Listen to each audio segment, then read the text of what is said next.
Next बच्चों, अब हम बात करेंगे 1.2.2 जिसको हम बोलते हैं निर्देश अवकाश।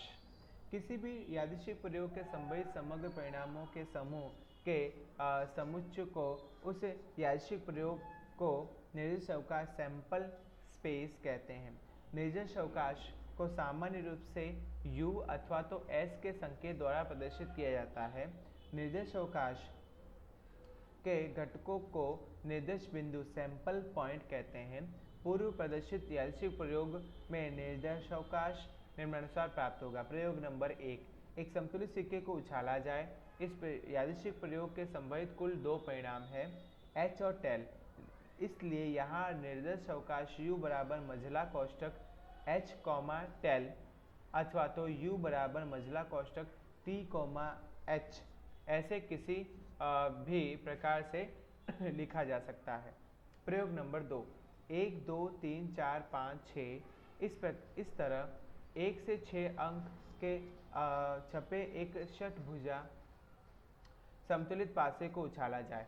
इस यादृच्छिक प्रयोग के कुल संभावित 6 परिणाम है, 1 2 3 4 5 6। अतः यहाँ निर्देशावकाश u बराबर मझला कोष्ठक 1 2 3 4 5 6 होगा। यादृच्छिक प्रयोग नंबर 3, 0 से 9 अंक छपे एक चक्र घुमाकर विजय अंक निश्चित करना। यह यादृच्छिक प्रयोग के कुल संभावित परिणाम 10 है। अतः यहाँ निर्देशावकाश u बराबर मझला कोष्ठक 0 1 2 3 4 5 6 7 8 9 होगा। उसके बाद बच्चों अब हम आगे बढ़ेंगे और जानेंगे शांत निर्देशावकाश किसे कहते हैं। यादृच्छिक प्रयोग के निर्देशावकाश में कुल संभावित परिणामों की संख्या परिमित हो तो ऐसे निर्देशावकाश को शांत निर्देशावकाश कहते हैं। जैसे कि उपयुक्त 3 यादृच्छिक प्रयोग के निर्देशावकाश शांत निर्देशावकाश कहलाते हैं। अनंत निर्देशावकाश, यादृच्छिक प्रयोग के निर्देशावकाश में कुल संभावित परिणामों की संख्या अपरिमित हो ऐसे निर्देशावकाश को अनंत निर्देशावकाश कहते हैं। जैसे कि उत्पादित इलेक्ट्रॉनिक बल्ब की आयु L घंटों में नाप कर लिखे तो वह वास्तविक संख्या होगी। L का मूल्य 0 या उससे अधिक होगा। अतः इलेक्ट्रॉनिक बल्ब के आयु को नापने के प्रयोग के संभावित परिणाम अनंत होंगे। यहाँ निर्देशावकाश u बराबर मझला कोष्ठक L/L greater than is equal to 0 L belong to R होगा। अब यदि इलेक्ट्रॉनिक बल्ब की महत्तम आयु 700 घंटे माने तो निर्देशावकाश u बराबर L/0 less than equal to L less than equal to 700 L belongs to R होगा, जो अनंत निर्देशावकाश है। अब हम यादृच्छिक प्रयोग के निर्देशावकाश के कुछ उदाहरण देखेंगे। उदाहरण नंबर 1, दो समतुलित सिक्के को एक साथ उछाला जाए तो उस यादृच्छिक प्रयोग का निर्देशावकाश लिखिए। यहाँ दो सिक्के में से एक सिक्के को प्रथम सिक्का और दूसरे शेष सिक्के को द्वितीय सिक्का कहेंगे। आपको H द्वारा और H छाप को H द्वारा और कांटे को T द्वारा प्रदर्शित करेंगे। प्रयोग के परिणाम निम्नानुसार होंगे और इस प्रकार यहाँ पर निर्देशावकाश मिलेगा u बराबर HH, HT, TH और TT। इस प्रकार 4 परिणाम होंगे। प्रथम सिक्के पर H और टेल में से कोई भी एक परिणाम मिलेगा, इसलिए यहाँ क्रिया 2 प्रकार से हो सकेगी। द्वितीय सिक्के पर भी H और टेल में से कोई एक परिणाम मिलेगा, इसलिए यहाँ पे क्रिया 2 प्रकार से होगी। गणना हेतु गुणाकार के मूलभूत सिद्धांतानुसार कुल 2 गुणा 2 यानी कि 2 की 2 घात यानी 4 कुल संभावित परिणाम है। यहाँ उल्लेखनीय है कि यदि संतुलित सिक्के को 2 बार उछाला जाए तो भी इस प्रयोग का निर्देशावकाश कुल उपयुक्त निर्देशावकाश के अनुसार ही प्राप्त होगा। नेक्स्ट बच्चों बात करते हैं उदाहरण नंबर 2 की।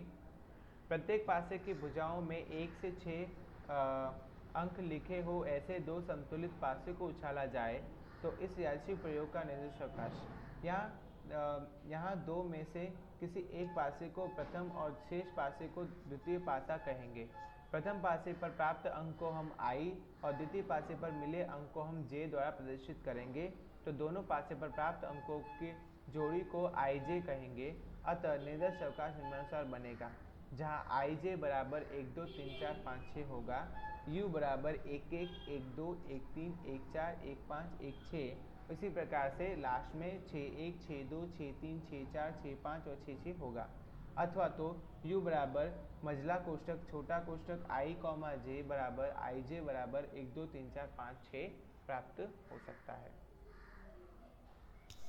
उदाहरण नंबर 3 की तरफ बढ़े तो बच्चों, इस एक फैक्ट्री में उत्पादित हुए 1000 इकाइयों की गुणवत्ता जांच के लिए त्रुटियुक्त इकाइयों को खोजने के यादृच्छिक प्रयोग का निर्देशावकाश लिखिए।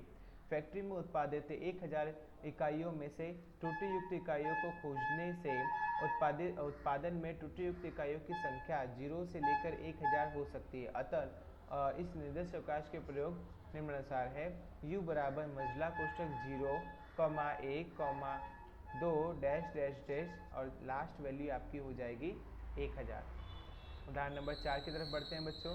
तो उदाहरण नंबर 4 में लिखा गया है, प्रथम 4 प्राकृतिक संख्याओं में से एक साथ 3 संख्याओं को यादृच्छिक रूप से चयन करें तो इस यादृच्छिक प्रयोग के निर्देशावकाश लिखिए। प्रथम 4 प्राकृतिक संख्याएं 1 2 3 4 में से एक साथ 3 संख्याओं का चयन किया जाता है तो वे 3 संख्याएं 1 2 3 1 2 4 1 3 4 2 3 4 हो सकती है। अतः इस यादृच्छिक प्रयोग के निर्देशावकाश बनेगा u बराबर मझला कोष्ठक 1 2 3 1 2 4 1 3 4 और 2 3 4 होगा। यहाँ कुल 4 संख्याओं में से 3 संख्याओं का चयन करना है। अतः चयन करने के लिए कुल संचय 4c3 बराबर 4 होगा। अतः इस प्रयोग में कुल संभावित परिणाम 4 होंगे। उदाहरण नंबर 5 की बात करें तो प्राकृतिक संख्याओं में से किसी एक संख्या को यादृच्छिक रूप से चयन करने के यादृच्छिक प्रयोग का निर्देशावकाश लिखिए। प्राकृतिक संख्याएं अर्थात कि 1 2 3 4 अनंत होगी। इन संख्याओं में से यादृच्छिक प्रयोग के एक संख्या के चयन करने के लिए निर्देशावकाश निम्नानुसार होगा। u बराबर 1 2 3 4 अनंत। यह उल्लेखनीय है कि यह निर्देशावकाश एक अनंत निर्देशावकाश है। तो बच्चों, आज मैंने दूसरे भाग के पहले पार्ट का 1.1 टॉपिक और 1.2 टॉपिक समझाया। नेक्स्ट टाइम हम लोग 1.3 घटना, निश्चित घटना, असंभव घटनाएं और विशिष्ट घटनाओं के बारे में पढ़ेंगे बच्चों। तो मिलते हैं नेक्स्ट वीडियो में। बाय।